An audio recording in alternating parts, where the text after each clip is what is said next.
গ্রামের মুরব্বী চাচাদের অবস্থা, মসজিদে গিয়ে কোরআন হাদিসের কথা বাদ দিয়ে তারা তুলে ধরছেন কার বউ কি করেছে, কার মেয়ে ধরা খেয়েছে। আসলে চাচা, আমরা আধুনিক ছেলেমেয়েরা কি শিখব? আপনারাই ভুল করে যাচ্ছেন। সব জায়গায় সব তুলে ধরা ঠিক না। যেখানে যেটা মানায় সেখানে সেটাই করা উচিত।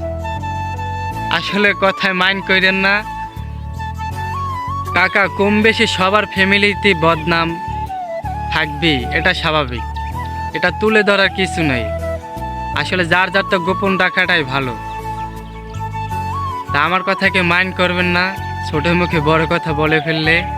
আসলে এটা বলতাম না, কিন্তু এখন ইদানিং দেখতেছি অনেক জায়গায় প্রায় মসজিদে এই কথাগুলি আলোচনা হয়।